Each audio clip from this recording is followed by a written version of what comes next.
ಎಲ್ಲೋದ್ರು ಆತಂಕವಾದಿಗಳು ಎಲ್ಲೋದ್ರು? Where are those 4 people? 250 kilometre ಒಳಗಡೆ ಬಂದು 26 ಜನವನ್ನ ಕೊಲೆ ಮಾಡಿ ಎಲ್ಲೋದ್ರು? ದೇಶದ ಒಳಗಡೆ ಬಂದ್ರ ಹೊರಗಡೆ ಬಂದ್ರ? ಏನ್ ಅಷ್ಟು ಪೋರಸ್ ಇದೆಯಾ ನಮ್ ಬಾರ್ಡರ್ಸ್? ಎಲ್ಲೋದ್ರು ನಿಮ್ಮ ಅಜಿತ್ ದೋವಲ್, ಜೇಮ್ಸ್ ಬಾಂಡ್? ಎಲ್ಲೋದ್ರು ನಿಮ್ಮ ಅಮಿತ್ ಶಾ ಅವರು? ಅದ್ರ ಬಗ್ಗೆ ಯಾರಾದ್ರೂ ಕೇಳ್ತಾ ಇದಾರ ಸರ್? 4 ಜನ ಎಲ್ಲೋದ್ರು? ಏನ್ ಇಲ್ಲಿ ಕರ್ನಾಟಕಕ್ಕೆ ಬಂದ್ರ, ತೆಲಂಗಾಣಕ್ಕೆ ಹೋದ್ರ, ಬಾಂಗ್ಲಾದೇಶಿಗೆ ಹೋದ್ರ, ಚೈನಾಗ್ ಹೋದ್ರ, ವಾಪಸ್ ಪಾಕಿಸ್ತಾನಿಗೆ ಹೋದ್ರ? ಅಂದ್ರೆ ಇಫ್ ಟೆರರಿಸ್ಟ್ ಆರಾಮಾಗಿ ಬರ್ತಾರೆ, ಆರಾಮಾಗಿ ಹೋಗ್ತಾರೆ ಅಂದ್ರೆ it speaks volumes on the governance and administration of the Modi government. ಈ ವಿಚಾರದಲ್ಲಿ ಏನಾದ್ರು ಮುಚ್ಚಿಡ್ತಾ ಇದಾರ ಅಂತ ನಿಮ್ಗೆ ಅನ್ಸುತ್ತಾ? ಈಗ ನನ್ಗಿಂತ ಜಾಸ್ತಿ ಮಾಧ್ಯಮದವರಿಗೆ ಗೊತ್ತು. ಪುಲ್ವಾಮಾದಲ್ಲಿ ಏನಾಯ್ತು ನಿಮ್ಗೆ ಗೊತ್ತಾಗಿದೆ? ಇದು ಯುದ್ಧ ವಿರಾಮ ಆಗಿದೆ. ಇದು ನಿಜಾನ ಇಲ್ವಾ ಗೊತ್ತಾಗ್ಬೇಕಲ್ಲ ನಮಗೆ. ಯಾವತ್ತೂ ಕೂಡ ಈ ಬೈಲ್ಯಾಟ್ರಲ್ ಇಶ್ಯೂನ ನಾವು ಅಂತಾರಾಷ್ಟ್ರೀಯ ವೇದಿಕೆಗಳಲ್ಲಿ ನಾವು ಚರ್ಚೆ ಮಾಡಕ್ ಹೋಗಿಲ್ಲ. ಏನಿದ್ರು ಕೂಡ ನಾವೇ ಬಗೆಹರಿಸ್ಕೊಂಡಿದೀವಿ. 4 ಸರಿ ನಾವೇ ಯುದ್ಧ ಮಾಡಿದೀವಿ, 4 ಸರಿ ಕೂಡ ನಾವೇ ಜಯಶೀಲರಾಗಿದ್ದೀವಿ. ಈಗ ಡೊನಾಲ್ಡ್ ಟ್ರಂಪ್ ಅವರು ಪದೇ ಪದೇ ನಿನ್ನೆಗಳು ಕೂಡ ಮೋದಿ ಅವರು ಮಾತಾಡೋದಕ್ಕಿಂತ ಮುಂಚೆ 1 ತಾಸು ಗುಂಜಿಮೆಂಟ್ ಕೊಟ್ಟಿದ್ದಾರೆ. ನಾನ್ ಮಧ್ಯಸ್ಥಿಕೆ ವಹಿಸ್ದೆ, ಅವ್ರಿಗೆ ಬುದ್ಧಿವಾದ ಹೇಳ್ದೆ, ಇದು ಆರ್ಥಿಕವಾಗಿ ನನ್ಗೆ ನಷ್ಟ ಆಗುತ್ತೆ, ನನ್ನ ಮಾತು ಕೇಳಿ ನಿಮ್ ಜೊತೆನೂ ನಾವು ವ್ಯಾಪಾರ ಮಾಡ್ತೀವಿ, ಅವ್ರ ಜೊತೆನೂ ವ್ಯಾಪಾರ ಮಾಡ್ತೀವಿ, ಅದಕ್ಕೆ ನಿಲ್ಸಿ ಅಂದಿದ್ಕೆ ಇವತ್ತು ಮೋದಿ ಅವರು ಮಾತು ಕೇಳಿ ನಿಲ್ಸಿದ್ದಾರೆ ಅಂತ. ಈಗ ಡೊನಾಲ್ಡ್ ಟ್ರಂಪ್ ಅವ್ರು ಹೇಳ್ತಾರೆ ನನ್ನಿಂದ ಆಗಿದೆ. ಪಾಕಿಸ್ತಾನ್ ಪ್ರಧಾನ ಮಂತ್ರಿಗಳು ಪಾರ್ಲಿಮೆಂಟ್ ಅನ್ನ ಕರೆದಿ ನಾವೇ ಜಯಶೀಲರಾಗಿದ್ದೇವೆ ಅಂತ ಘೋಷಣೆ ಮಾಡ್ತಾರೆ. ನಮ್ ಪ್ರಧಾನ ಮಂತ್ರಿ ರಾತ್ರಿ 8 ಗಂಟೆಗೆ ಬಂದು ಮನ್ ಕಿ ಬಾತ್ ಹೇಳ್ತಾರೆ. ನಾವ್ ಏನಕ್ಕೆ ನಂಬೇಕು? ನಾವ್ ಕೇಳ್ತಾ ಇರೋದೇನು, ಆಲ್ ಪಾರ್ಟಿ ಮೀಟಿಂಗ್ ಅಟೆಂಡ್ ಆಗಿ ಅಂತ. ಅಟೆಂಡ್ ಆಗಿ ನಮ್ಗೆಲ್ಲರಿಗೂ ಹೇಳಿದ್ರೆ ನಾವು ಒಪ್ತಾ ಇದ್ವಲ್ಲ? ನಾವೇನಾದ್ರೂ ಅವರ ನಿರ್ಧಾರಕ್ಕೆ ನಾವು ತದ್ವಿರುದ್ಧವಾಗಿ ನಡ್ಕೊಂತ ಇದ್ವಾ?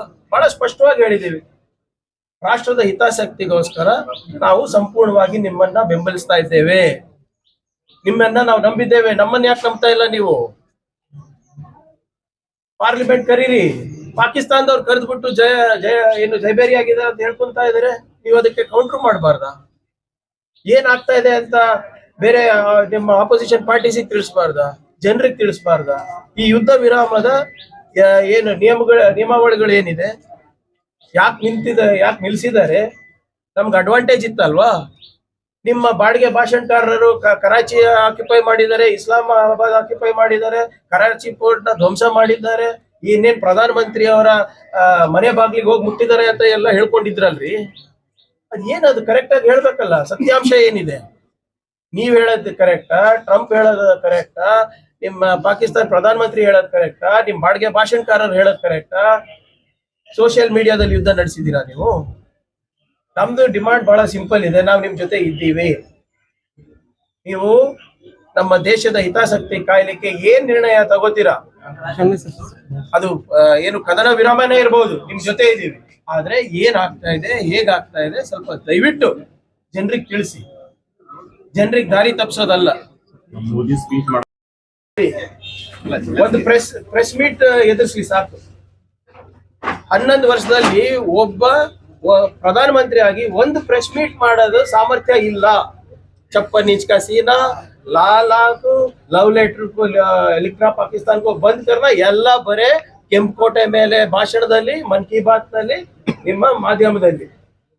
ಫರ್ಗೆಟ್, ಬಹಳ ಸ್ಪಷ್ಟವಾಗಿ ಹೇಳ್ತಾ ಇದ್ದೀನಿ, forget addressing the parliament, let the prime minister address a press conference first. ಏನು ಆಗ್ಬೇಕಿತ್ತು ಅಂತೀರಿ ಸರ್ ಈ ವಿಚಾರದಲ್ಲಿ? ಅದೇ ಕೇಳಕ್ಕೆ ಅವ್ರು ಹೇಳ್ಬೇಕು, ನಾನ ಪ್ರಧಾನ ಮಂತ್ರಿ? ನಾವಂತೂ ಹೇಳಿದೀವಲ್ಲ ಇವ್ರೆ, ನೀವು ಇದಕ್ಕೆ ಹೋದ್ರು ರೆಡಿ. ನೀವೇ ತಾನೇ ಹೇಳಿದ್ದು, ನಾವು ಕರಾಚಿ ಬಾಗಿಲು ಕಟ್ತೀವಿ, ಇಸ್ಲಾಮಾಬಾದ್ ಕಟ್ತೀವಿ, ಅಖಂಡ ಭಾರತ ಕನಸು ನನ್ಸಾಗಕ್ ಪ್ರಾರಂಭ ಆಗಿದೆ ಅಂತ ನೀವು ತಾನೇ ಹೇಳಿದ್ದು. ನಾವ ಹೇಳಿದ್ದು ಯಾಕೆ ನನ್ಸಾಗ್ತಾ ಇಲ್ಲ ಸ್ವಾಮಿ ಅಂತ ಕೇಳ್ತಾ ಇರೋದು ಅಷ್ಟೇ. ನಾವು ಇನ್ನೇನಿದ್ರು ಮಾತುಕತೆ ಇದ್ರು ಬರೀ ಪಿಒಕೆ ಬಗ್ಗೆ ಮಾತ್ರ ಅಂತ ಕೇಳ್ತಾ ಇದ್ದೀವಿ. ಅವ್ರು ಹೇಳ್ತಾ ಇದಾರೆ ನನ್ನಿಂದ ನಿಂತಿದೆ, ನನ್ನಿಂದ ಯುದ್ಧ ವಿರಾಮ ಆಗಿದೆ, ನಾನು ಇದು ಆರ್ಥಿಕವಾಗಿ ನಾವು ಅವ್ರಿಗೆ ಸಹಾಯ ಮಾಡ್ತೀವಿ ಅಂದ್ರೆ ಏನ್ ಆವೇಶ ಕೊಡ್ತಾ ಇದಾರ? ಆಮೇಲೆ ನಾನು ಹೇಳ್ತಾ ಇದೀರಲ್ಲ ಪದೇ ಪದೇ, ಇಂಡಿಯಾ ಮತ್ತೆ ಪಾಕಿಸ್ತಾನಿಗೆ ಹೋಲಿಕೆ ಯಾಕೆ ಮಾಡ್ತಾ ಇದಾರೆ ಇವರು? ನಮ್ಮ ಆರ್ಥಿಕ ಪರಿಸ್ಥಿತಿ ಏನಿದೆ, ಇವ್ರ ಆರ್ಥಿಕ ಪರಿಸ್ಥಿತಿ ಏನಿದೆ?